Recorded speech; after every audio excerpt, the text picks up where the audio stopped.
Are we raising the bar in all of our actions? Are we honoring the past but not living in the past? Are we building positive connections with our community and outside partners? And is the decision-making process building a diverse, equitable, and inclusive community? Please join me in the Pledge of Allegiance. I pledge allegiance to the To flag the flag of of the United the States United of States America of America and to and the to the republic republic for for which which it it stands, stands, one one nation, under Under God, indivisible, indivisible, with liberty and justice for all. Okay, we've got a number of discussion items this evening. The first is a discussion about fluoridation. Mayor, And Mayor, yes, sir. I'm sorry, my screen, something showed up on my screen. I wanted to raise my hand. I would like to make a motion to add a discussion item D, discussion about 10-minute discussion on July 4th fireworks. Is there a second to add that I'll second that. discussion? And Scott Diener seconded it. There's a motion and a second to add fireworks discussion as item D to our work study agenda. And I'm going to see, how about a show of hands, just like easier to see, because I think it's going to be a split decision about adding this. If you either raise your hand or use the raise hand feature if you wish to add this. So I've got 4, 5. Okay, we're adding it to the agenda. All right, and Is there an executive session already added? there is an executive session, and I'm gonna move where it's at. But yes, there is an executive session planned for tonight after our first discussion item. We're gonna probably go into an executive session. This is fireworks. And I forgot about that you, Mr. Morcia, did you want to make a motion also to add something to? Yeah, it motion could on the also be considered good of the order. It just is a quick update on a meeting I went to. There's no action to be taken, so. No, we don't have, none of these are action items. So I think if you want to discuss it tonight, I think it would be appropriate for you to make a motion. Okay, Mr. Mayor, I'd like to make a motion that we add I think that's E now, Mm-hmm. FIFA World Cup and LTAC implications. I second it. Apologies for interrupting. I believe the clerk is trying to flag something with regards to the last motion. Yeah, so we already have a motion on the floor, so it looks like the council member Rosa Pepe made the motion and then Councilmember Diener seconded. Yes, yes, Brandy, they did vote and it passed unanimously. Unanimously, that's what I wanted to double check. Okay, Okay, thank you. to add that item. I asked them to raise their hands. I'm sorry, they didn't. I thought maybe it was going to be a split vote, so I asked for a raise of hands. And I think that World Cup discussion is related to lodging tax funding, correct? Correct. Okay. And I heard a motion by Councilmember Morrissey. Who is that second? I got sidetracked there. I'll I think second. with Fenton. Okay, and Councilmember Fenton. Again, let's maybe raise all in favor of adding that. We all quick discussion. Okay. And no, since you all raised your hand, that passes unanimously. I don't need to ask if anybody's opposed. And tag. Okay, so we've added 2 items to the agenda, and now we will jump into that first discussion item. Councilmember Warden, do you have a question? I see you got your hand raised. Nope. All right. All right, and so Zoom thing's all new to us, and me too, making sure I'm watching for your guys' hands too. So as a refresher, I guess. So, all right, Mr. Ryan, you're going to kick this off, and then I'm gonna the council's gonna have some deliberations. So, do you have something you're gonna share? Yes, Clerk Wallace, I believe, has the presentation ready to go. This is going to be a very brief introduction presentation of our process for fluoridization of our drinking water and just basically the practices that we do and the guidelines that we follow. You are the policymakers, so this is the adopted practice for the city. So just a brief overview, and I'm not seeing it yet. I think it froze.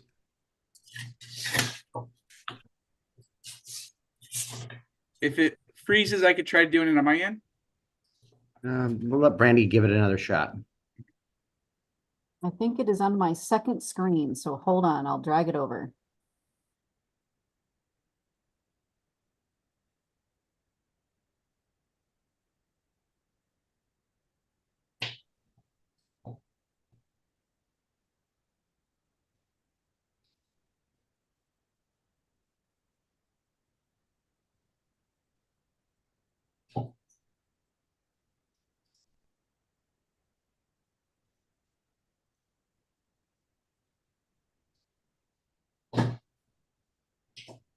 There we go. We got it. All right. If you could put, I guess we'll deal with the, can you put it into slideshow? There we go. All right. Thank you, Brandy. All right. Thank you, Brandy. If we just go to the second slide here, I'm just going to talk about what fluoride is. So fluoride is a naturally occurring mineral that protects teeth from tooth decay. Almost all water contains some form of naturally occurring fluoride, but usually not enough to prevent tooth decay. Many communities adjust the amount of fluoride in the water supply to level the known to reduce tooth decay and promote good oral health. So next slide. So Washington State does not require public water systems to add fluoride to the drinking water system. This decision is made by the policymakers, and it's a local community decision. After the communities make the decision to fluoridate our water, Washington State Department of Health provides the technical assistance to ensure fluoridization treatment is designed, installed, and operated in a manner that meets the fluoride safety standards for the state Washington Administrative Code. So next slide, please.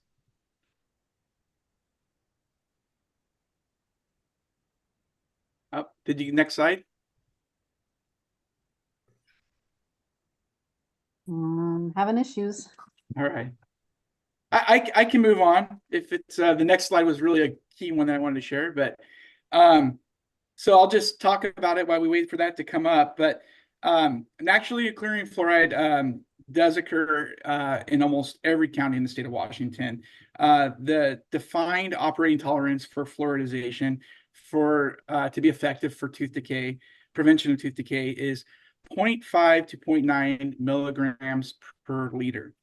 The optimal fluoride concentration is 0.7 milligrams per liter, as defined by the Washington State Department of Health. So the city of Port Orchard's approximate amount of naturally occurring fluoride is 0.25 milligrams per liter. So the result of this is that our crews, there we go, there's the map right there. So our crews inject about 0.5 milligrams approximately to get to that optimal fluoride concentration level. That is something that is tested daily by our crews. They do that while they're testing for the chlorine. That's also when the injection and the balancing takes effect for sanitizing our water system with the chlorine that we use to treat it. Here's a map of Washington, and just to note, the counties in yellow, typically they have 0.6 milligrams per liter on average or below. But I will point out there are parts of the state that exceed 2.0 milligrams per liter. So when we get to that high, that's when you get something called fluorisis, which is the staining of teeth from overfluoridization. So, hey, Dennis, I think it's important to note this is naturally occurring fluoride. I'm not sure. This is naturally occurring fluoride. Yes. All right, next slide. So there has been some recent legislative changes for public water systems. The past session, House Bill 1251 was passed, signed by the governor back in April of 2023. The purpose of this notification, it requires notifications for public water systems that either want to start adding fluoride or stop the practice of adding fluoride to their drinking water. So the result is that there does have to be a notice to customers in the ODW at least 90 days prior to a vote or decision on the matter. So any action would require a 20-day notification. So next slide, please. And just wrapping up here, I was asked about environmental impacts, and fluoride is a natural occurring mineral. There are natural sources such as weathering of rocks, volcanic emissions, and marine aerosols. There are human activities that progress the amount of fluoride that's released into the environment. The biggest contributors is phosphate rock mining, processing, and phosphate fertilizers. That's a common thing we see in our stormwater system. It affects water quality. And then one of the last ones is aluminum manufacturing is a high release of fluoride into the environment. The amount that Port Orchard injects into our water system is minimal when we're talking about the grand scale of things. So that's wrapping up just the quick background on our processes, and I'm happy to answer any questions. Hey, Dennis. Thank you. And I was negligent in introducing Dr. Gib Morrow. He's here as a resource to you if you guys have any questions. He doesn't have a formal presentation of any type, but he is our public health officer here in Kitsap County. And so I felt it was relevant to have him, at least in the audience, if you have questions of Gib. So see a couple hands raised here. Councilmember Chang. Sorry. Okay. Dennis, do we have a map showing the water zones in the city that are fluoridated and that are not? I don't have the map readily available. I can tell you that the City of Port Orchard water system, so we have two water systems that we operate within Port Orchard. So we have the McCormick Woods water system, which also interacts with the Bremerton water system. There is no fluoride in that system. Our water system in Port Orchard, which is typically closer to the downtown core, is fluoridated. West Sound is a fluoride injected system as well. So it's important. The reason the McCormick system currently isn't fluoridated is because of our agreement with the city of Bremerton, because they, by council action or a vote of the people, I'm not sure which, do not put. So we operate a joint system right now, and we're working towards separating those systems. And the current code, once those systems are no longer combined, then we would start fluoridating that system, provided there isn't some action between now and then that would prevent us from doing or tell us not to do that. So, Councilmember Diener. So Dennis, you had a slide up that talked about when water systems want to start injecting and notice requirements for that. Is it not legislated by the state that there be a requirement of at least optimal or perhaps minimum fluoridation? No? There is no requirement. It is a decision by the local jurisdiction. Okay. Thank you. Councilmember Fedden, do you have a question? Yes, I was gonna say when you get the water over in McCormick, that will probably go to a vote of the people instead of automatic. And then you also know that I have a little spiel. Yes, when we get to that, and Heidi, you know that would not go to a vote of the people when those two systems are combined. Our code currently says that we fluoridate our water system in the city of Port Orchard. So if when we're one combined system, and we're working towards that, we're working to separate from Bremerton and to combine the two systems so that we can minimize the number of wet reservoirs we build and share water between our two systems instead of sharing water and our redundancy coming from another city. We want to be self-sufficient in our water production and what we're providing to our citizens. So, Councilmember Warden. Yes, thank you. We would just let the McCormick neighbors know that we're now fluoridating the water. Just real absolutely. basic. Yeah. Yeah, there would be notification, and it's Sure. a few years out at the soonest. There's a lot of infrastructure that has to be built before that would become reality, us intertying our two systems. A big expensive pipe and some lift stations. So, Councilmember Trenary. Yeah, a couple questions. Thank you, Mayor. First off, for Dennis, do we have? I noticed you had a map up in your PowerPoint presentation. Do we have a map of the percentages or number of utilities in the state of Washington that are fluoridating their water? I could pull that up real quick if you just bear and give me a couple minutes of patience. There is a map of, I don't know if I can find it by county. I can find it by the United States map of where fluoridization takes effect. I'm looking more for our county? state here, yes. I would have to dig into that a little bit. Okay, I did a little bit of research and I noticed that we're up about almost 66% of the total utilities here in the state of Washington. I was just curious where they were located over there. Are they clustered or are they just a smattering all across the state? From my understanding, it's the map we looked at previously. There are areas in the state, there's areas in the country, Oregon particularly, I did see some, that there's high concentrations of naturally occurring fluoride. Okay. I have one other question. One of our citizens brought up an interesting question that I just want a yes, no answer to, I guess. It was in regards to salmon.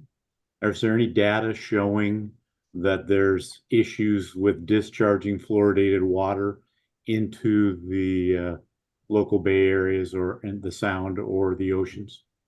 I think that would be a more appropriately answered by Dr. Morrow. Where is he? Yeah, I do not know the answer to that. I would be very surprised if there was any evidence that was contributing to decreasing salmon stocks just based on dilutional effects, but I don't know that that's been studied. Okay, thank you. Councilmember Warden? Yeah, when we anytime anyone flushes a fire hydrant, any outlet at all, you have to use dechlorinators. What's the difference between dechlorination or fluoride? I don't know the answer to that. That part, I don't know the answer to that. Dechlorination, I'm pretty sure once it hits the soil, it goes away. Pretty positive on that, even though we still use dechlorinators. What's the difference with fluoride? So my understanding, these are getting into technical questions. So my understanding is that we use the tablets when we dechlorinate, when we flush our meters, when we flush our hydrants and we discharge them. The only thing I know to treat fluoride or to remove fluoride from a water system is reverse osmosis. There are households that do that. There are units that are under the sink, but on a larger scale, I'm not aware of any treatment or reverse osmosis systems that would remove the fluoride. I think it's important to remember too, that's naturally occurring already in our water and we're augmenting it. It's not unlike the chlorine where that doesn't naturally occur in our water. We're putting it in, and then we're required by state statute to conduct our operations in a certain manner. So, Councilmember Fenton? Oh, yes, I have Councilmember Trenary. I got a CDC from Dennis Ryan, and it talks about all the stuff that's going into our water system, and mostly I'm sure you guys will get when I don't know if you guys did get this, but it's 20 pages and most of it is just safety, highly safety stuff, because it is a toxicity. And right here at the very end, it says page 1320, it says aquatic compartment, acute toxicity to fish. And then also on page 1620, it's also acute aquatic toxicity, harmful to aquatic organisms. So there is proof that the fluoride, the sodium fluoride does, hurt fish. Councilmember Fenton, I believe what you're referring to is our materials safety data sheets. Yes. And in concentrated form, that's what our crews are dealing with before they put it into the systems in the prescribed manner. Our chlorine is also on that list. It has to be handled with care and in a proper manner, because it is also a toxic substance too. Right. So Councilmember Rosa Pepe? Dennis, did you have Thank you. something to add to that Yeah. before I go on to the next question? Or you had your hand up? While we're talking, I have the map ready to present for the systems that are treated, if that's something that folks Okay. want to speak. Hold on a moment. I'll go to That's Councilmember what Rosa. I had. So go ahead there, Dennis. If our sharing works. It's been temperamental.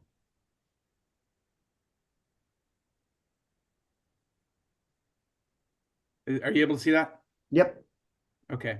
So primarily the I-5 corridor, like we discussed, and then that central part of see that are really occurring.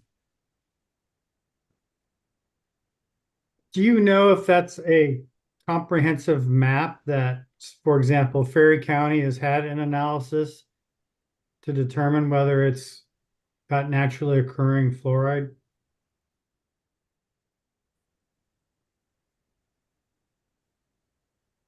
Did you hear the question, Dennis?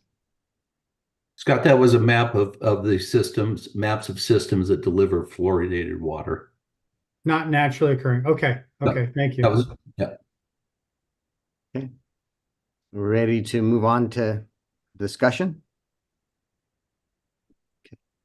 Charlie, you had your hand raised at one moment. Did you have something to offer? I was just gonna show the map. I'd found it, so no. Okay, thank you. All right, Councilmember Fenton, I think you asked me to go first on this topic. So do you have some remarks you'd like to share with the council? Yes, I do. I have some stuff that I would definitely like to share, and I've been waiting for this for quite a few months. So I thank you, fellow council members, that I get to present a case why we should get rid of sodium fluoride in our drinking water. Now, I'm going to just refer back a little bit to the SDC that I got from Dennis. And so they were doing a study on this. They weren't putting a whole bunch into the fish.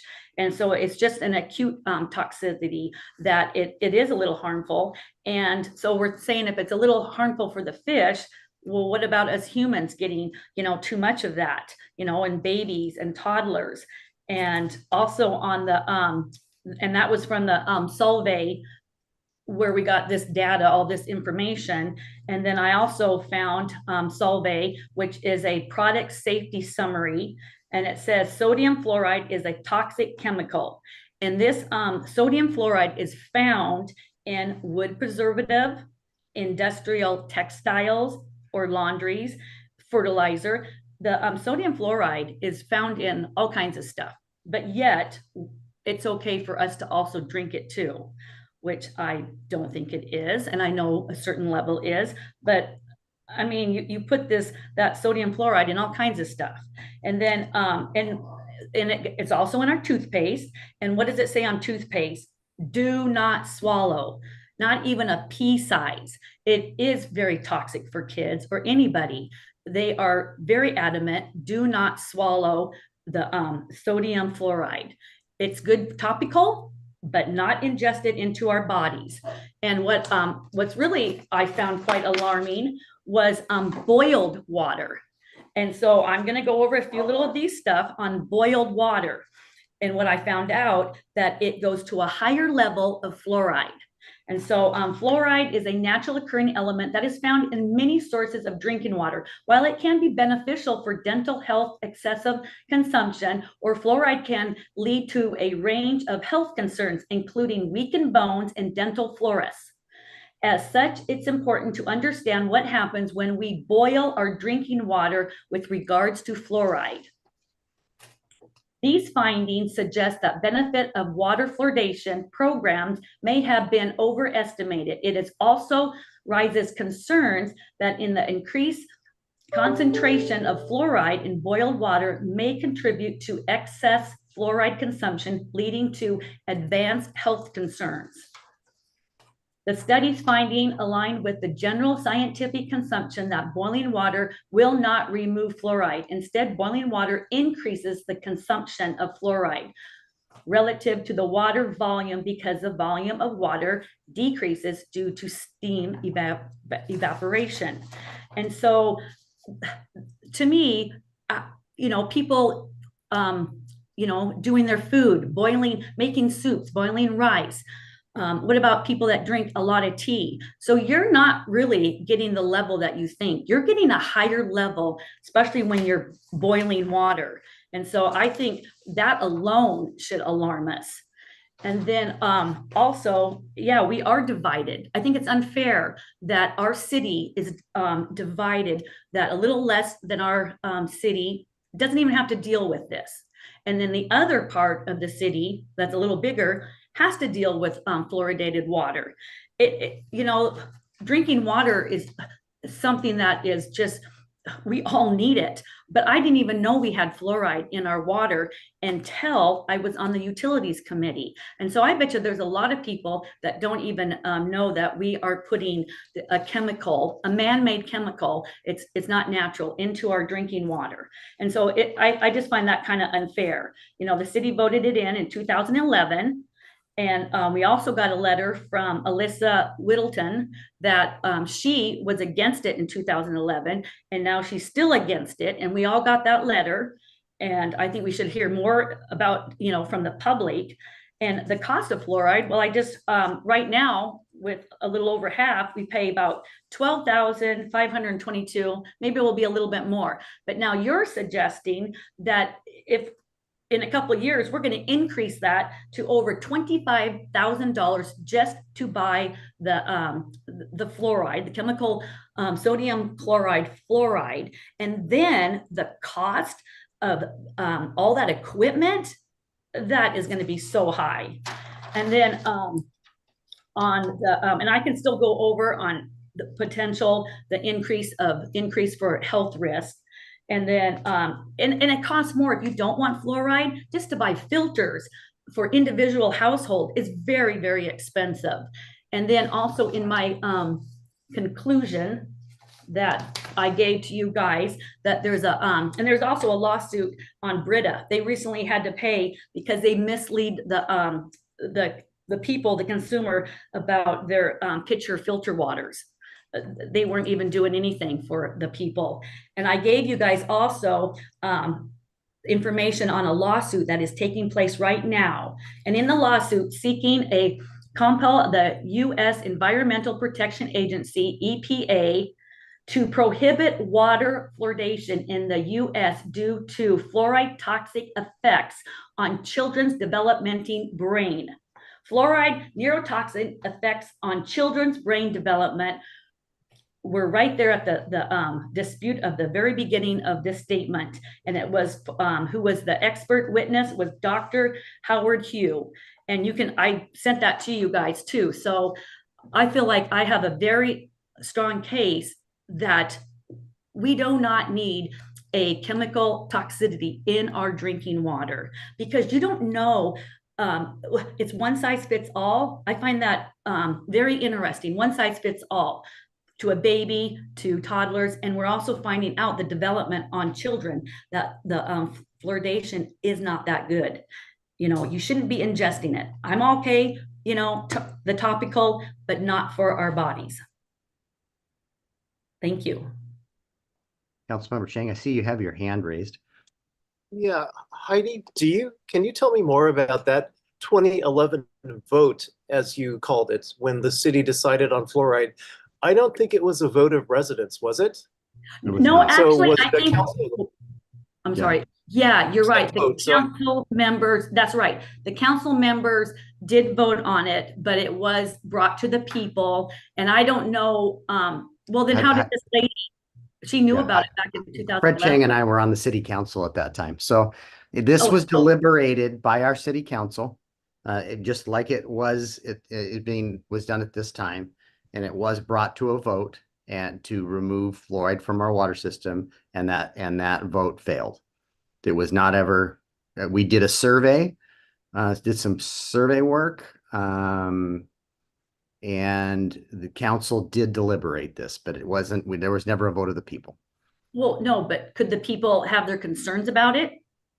Did you open it up so we conducted conducted some survey work, and there were individuals for and against. And so, but there was never a vote of the people. Do you recall the results of that survey, Rob? It's been a long time. I think one thing we're finding out over time is we were thinking it's all great to be drinking this fluoride, but I think over time, more studies have shown that it's not that Okay. healthy for your body.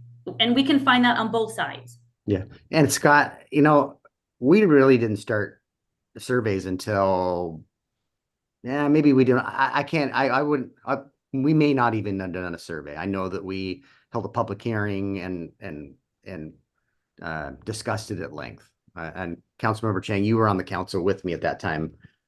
So I know this has become before us in the past, but it was not a vote of the people. So other council members, or any of your council members want to hear from Dr. Morrow and his perspectives on this? Yes, Would please. that be, or Councilmember Trenary, do you have something you'd like to? I would Yeah. like to hear from Dr. Morrow, yes. Okay.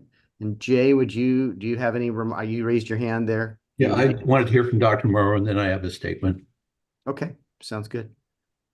Dr. Morrow, do you have any insights on this?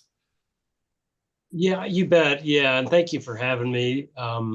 So I got my medical degree from Duke University School of Medicine. I did my residency in internal medicine, as well as a master's in public health over at University of Washington. And I think, just to make a couple basic comments, fluoride is one of the most abundant anions present in the groundwater. It does occur naturally. It's present in the Earth's crust. And that process of adjusting it to optimal levels has been considered one of the top 10 public health interventions of all time. It started in 1945. 73% of the US population that's on community water services is receiving fluoridated water. And I think it's really important to just think about the economics of it and about the practical impact, particularly on people that are disadvantaged or lower socioeconomic means. The fluorine in the water does reduce cavities probably by 25 to 40%. And for every dollar that you invest in fluoridating the water supply, you get $20 back in saved costs. And there a number of different communities have done cost-benefit analysis of that.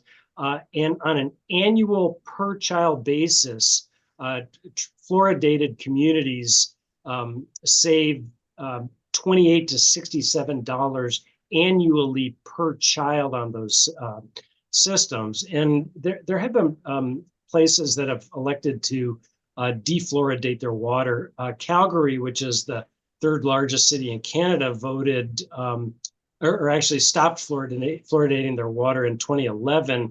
And they saw an almost immediate increase in cavities in kids. And I just think it's really important to remember that those cavities cause pain, they interrupt sleep, they impact school performance, they cause kids to miss days of work and school, they lead to dental extractions, and they're expensive. And after 5 or 7 years, the Calgary was seeing this uptick in really easily preventable dental disease, and the community voted in 2021 to resume resuming the water fluoridation. And just with respect to safety issues, I think it's important to evaluate the evidence that's available in peer-reviewed, published literature studies. And the US and countries around the world have convened a number of different expert panels to look into that, and they just simply haven't found any reliable scientific evidence linking fluoridation to cancer, Down syndrome, heart disease, osteoporosis, bone fracture, immune disorders, impaired intelligence, Alzheimer's, allergic reactions, or kidney disease. The one thing that can happen if the levels are above 2, and typically it's much higher than 2, and we're talking about 0.7 as being the optimal range. The one thing that can happen for really young kids whose enamel is just forming is that they can get a discoloration or a little darkening or a little extra thickening of their dental enamel. But with respect to safety, it's been pretty extensively evaluated, and you know, as with chlorine, which keeps bacteria from proliferating the water system, this is another inexpensive and cost-effective way to keep your community's kids from having impaired, you know, dental issues and all of the other things that go along with that. So that's my public health perspective, and happy to answer any additional questions if there. Questions of Dr. Morrow? Councilmember Fenton. Yeah, so how do you say about the scientific proof about boiling your water? Everybody boils their water, and it raises the fluoride in it to a higher level. So I like to know what you think of that. That is definitely proof. And then also in 2019, a CDC study found that fluoride is linked to the development of dental fluorus, which we just talked about. And also within that lawsuit, they're talking about the brain development. It can hurt young children. And how do you know the exact level? Maybe someone at their home is having a higher level than what they're getting out of the tap water. So they're getting a lot more, and they're finding studies. Councilmember Fenton, I think you're making statements now and not asking questions. Well, my question then is, what does the doctor say about when you boil fluoride? So I think if you boil water and the water evaporates, and I mean, if you boil it half of the water out of a cup, you would double, perhaps at the absolute most, the concentration of fluoride in the remaining water. So it might increase the concentration somewhat by boiling water. Mm-hmm. Okay. Thank you, Dr. Morrow. Councilmember Morrissey, do you have a question for Dr. Morrow? I'll end with a question. I did have a couple just thoughts as well. I know we've talked. I've always come from a place where virtually the water's been fluoridated in most places I've lived, so I've got no issues with that. I get it every time I go to the dentist. I'm not worried about the health aspects. Councilmember Fenton also talked about the budget cost for that, right? That's such a small portion of our budget. Just in sales tax alone, that's not even 1/3% in our income for sales tax, and it doesn't even register as 1/100% of our annual budget. So it's so small when you're looking at our 189 million biannual budget. But we'll have a follow-up question based off of what the doctor just said. Dr. Morrow, what would be the highest acceptable concentration of fluoride in a water? So if Councilmember Fenton has concerns about boiling of water and higher concentrations, what's an acceptable level of concentration in our water? So optimal is 0.7 milligrams per liter. I think anything up over 2 and higher. I mean, obviously, anything becomes toxic at high levels. I mean, I think that's true for anything we're exposed to, from alcohol to sugar to chlorine to fluorine to what have you, sodium even. And I think that that the communities that optimize the level are doing the right thing. I am uncertain to the extent to which those counties, and there are probably 8 or so that are above. I think those are mostly down in that south central part of the state. I don't know that they defluoridate their water. It's possible that I think what their requirement is to notify the public, and people can certainly filter their water or in those kinds of communities or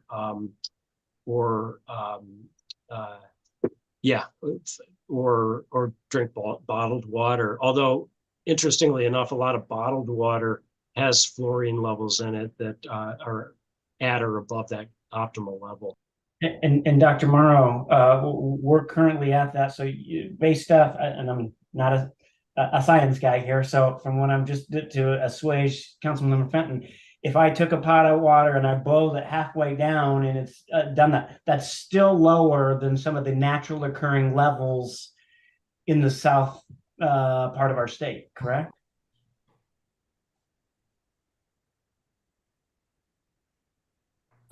Yes, I believe that's true. Thank you. And John, I think it was you or someone made how do we know what's coming out of someone's tap? We have numerous test ports throughout the city, and it's a requirement of our water permit, and we test daily at those sites for bacteria, our chlorine levels, our fluoride levels. It's not just at the source where we're testing it. We're testing it out in the field in neighborhoods. We've got test ports throughout the city. So, Councilmember Warden. Yeah, thank you. I think it's really important to listen to all council members. May not agree with them all, but definitely I think it's important that we hear them out. If we didn't hear out Heidi on this issue as an example, I just learned quite a bit from Dr. Morrow. There's more than just Heidi in our community that has concerns over fluoride. I've been reading about it, studying about it because of questions that she's brought up. Doesn't mean I agree or disagree with her, but when it's brought up to a committee, fluoride's a pretty touchy one when it involves health concerns. I think a health concern is something that should all 7 council members, directors, everybody should hear about it. Everyone should hear about how Dr. Morrow feels about it. Everyone should read the slides, gain all the information that we possibly can to hear about it. May not change your mind. It might change your mind. We don't know. But not everything in a committee we're going to learn about. Dr. Morrow would not have come to a committee meeting, but a work study like this, we learned quite a bit more about it. So Dr. Morrow did come to our committee meeting. But... Okay, I do remember that, but not everybody heard him. That's just what I'm saying, yeah, right? Not all council members were present for that. Yes, they could have tuned in, like me. I watch committee meetings on my television, but not everyone might do that. So that's all I have. I just think it's important that we hear everybody out. So thank you. Thank you. Councilmember Rosa Pepe. I'll let Fred go first, and I'll follow him. Councilmember Chang. Yeah, I am wondering if the benefit towards the lowered cavities was recorded for the entire population, or is it just on young people? I wasn't clear on that.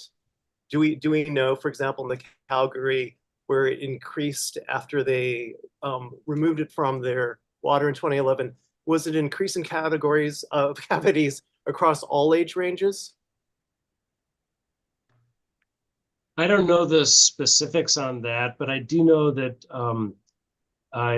the kids in general, or people in general that live in fluoridated communities have 2.5 fewer cavities, I think, and/or lost teeth than kids in communities that don't adjust the fluorine. Councilmember Diener? Could you remind me, Dennis, again of what the minimum accepted level is for fluoridation per milligram? Let me pull up the presentation real quick. I have it right here. So the Optimal optimal was is 0.7. 0.7 is the optimal. What? and Tolerance that's- is 0.5 to 0.9 milligrams. Okay.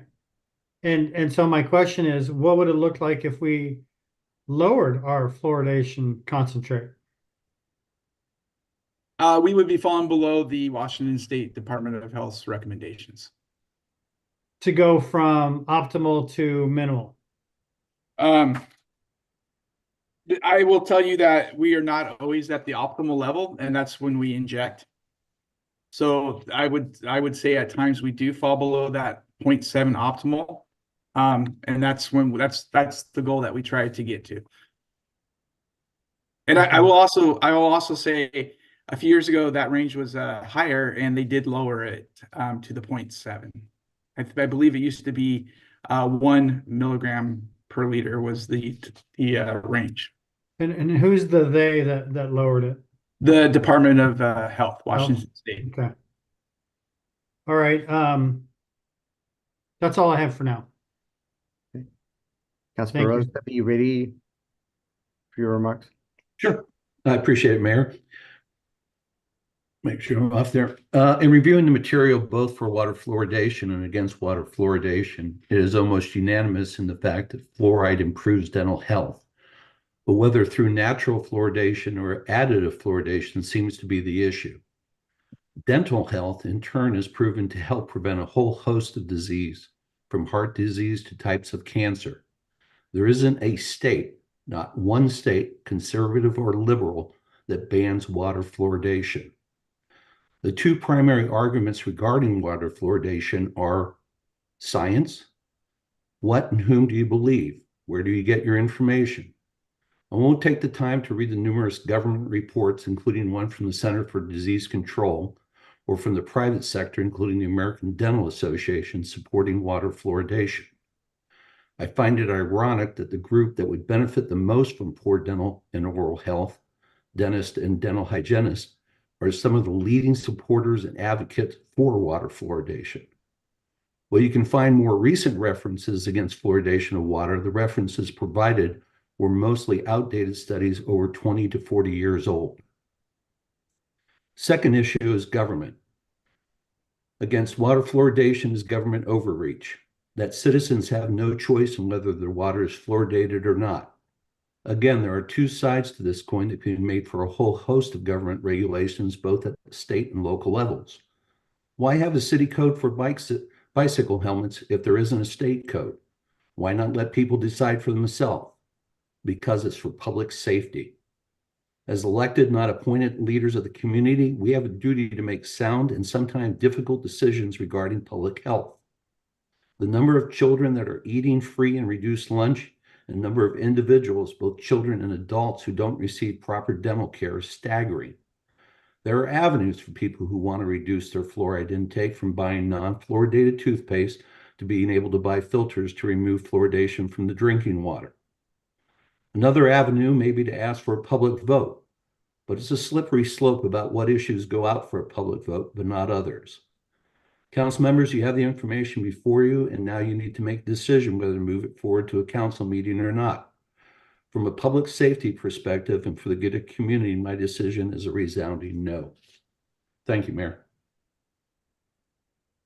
Just a time check here. We're about 50 minutes into what we slotted 30 minutes of time for. So if everybody wants one last bite of the apple here, I see a couple hands raised, so we'll start with Councilmember Fenton. Thank you. For Councilmember Diener, it might be interesting to get some of your information from Bremerton, Gig Harbor, and Silverdale.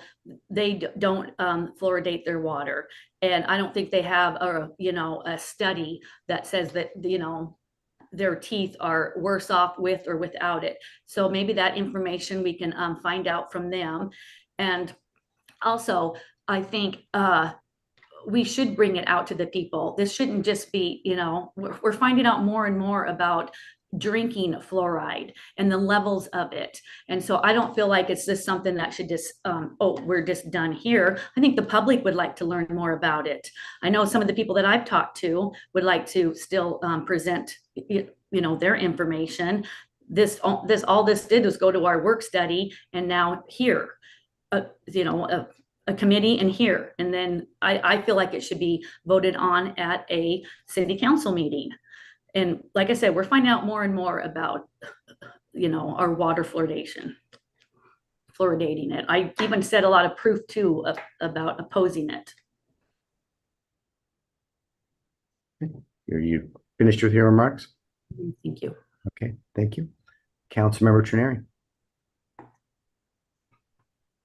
All right, so I just have a couple of things to say, a couple quick things. I really appreciate Heidi and her passion for what she's bringing forward. She's got some good information. It's given us all something to think about, and I'm really curious to see how this individual lawsuit that's taking place that she referenced, how that pans out. But I think until this actually happens and we see some results from that, ADA, American Dental Association, our own health professional here in our county, the Washington State, all the states in the union recommend this at these levels that we're currently providing. I'm comfortable with where we're at for right now. Thank you. Councilmember Diener. I just wanted to say, I did a quick check on Gig Harbor and fluoridation, and it says that they don't add fluoride to their water. That doesn't mean it's not fluoridated. So there's that distinction to be made. And then, I thought more about boiling water, and it seems a bit extreme to suggest that we, for a cup of tea, are boiling half of that away to make a cup of tea, or boiling for noodles and so on. I think there is a minimal boil off of water in those instances, but people aren't typically boiling water down so that it's 50% more concentrated. That's a lot of boiling for no reason. So just hopefully that alleviates that concern at least a little bit. I also wanted to thank Heidi for bringing this up. It's important to speak your mind and what you believe strongly about. And sometimes it's tough, and it's tough to get in front of people. So thank you, Heidi, for bringing it up. Thank you. Okay. I know this is a divisive issue. I just want to be mindful too, and we're fine if you truly want to take this to a business meeting for formal action. I'm fine with that, and staff and I are fine with that. But it does take staff resources. So I just hope that we're, if you're not in support of voting to remove it, I would ask that you not put us through that exercise, I guess. So I'd like some direction from you guys. Is there a show of hands that would like this brought to a business meeting for formal action to potentially remove fluoride? So, Yes. Okay, I saw one hand there. That's an indication, Councilmember Chang. So I've got two wishing to bring this forward for formal action. And Mr. Mayor, I'm on the fence because I'm just looking at something that says the state does not require public water systems to add fluoride to drinking water. Is that because they presume it's naturally fluoridated? If we're not required to, then why do we have to reach an optimal level of 0.7? I'm going to refer to Dr. Morrow. I believe the optimal level is so that you get the health benefits from it, but I'm not the subject matter expert. Dr. Morrow, is that why is it recommended that we bring it up to the optimal level? I think it's the question. And why is there that requirement if the state doesn't require systems to add fluoride? It's a local decision. Dennis spoke to that in his presentation, whether we choose to do this or not. But I guess stating it another way, if you're going to add it, then you have to add it to an optimum level. You wouldn't want to. You don't want to. They're telling us not to exceed. Yeah, because there's also other areas where we saw it's already over the optimal level, so that's why it wouldn't be required in all areas. Dr. Morrow, is my statement correct? I'm not the expert, you are. Yeah, I mean, I think that if you're adding fluoride to the water, you would want to ensure and monitor and just guarantee that it is at optimal levels. For communities that don't add it, like I say, I don't know that they take it out. I don't believe they do. But I think that anything that you add to your water supply, you want to ensure is at safe and appropriate levels. Okay, thank you. So I've got I got two for sure that would like to bring this to a business meeting. Got one on the fence. Are there any others wishing to work on this further? Okay, not hearing any. I'm going to move us on to our next item. And Dr. Morrow, thank you for joining us this evening. Thank you, Doctor. Yeah. Thank you, Doctor. Yeah. Thank you for having you, me. Dr. Appreciate your time. We appreciate it. Thank you. I'm going to ask now that we go into, you were sent a link for an executive session. We're going to go, at this time, we're going to go into an executive session. So find that link if you could and join me in the executive session. Yeah. The And executive just a session. second, before we, thank you. Charlie, could you read into the record why we're going into an executive session? Thank you. Absolutely. The council will enter an executive session pursuant to RCW 423110 subpart 1, subpart I, to discuss legal risks of a proposed action when public discussion may have adverse legal or financial consequences. Did you say 10 minutes, Mayor? I think we're going to need 15. 15 minutes Yeah. with no action related to the executive session to follow. Correct. Can someone email me the link? Yeah, me too. Maybe do that over. So I'll have Brandy or Janine resend it to you guys. It was sent to you a day ago.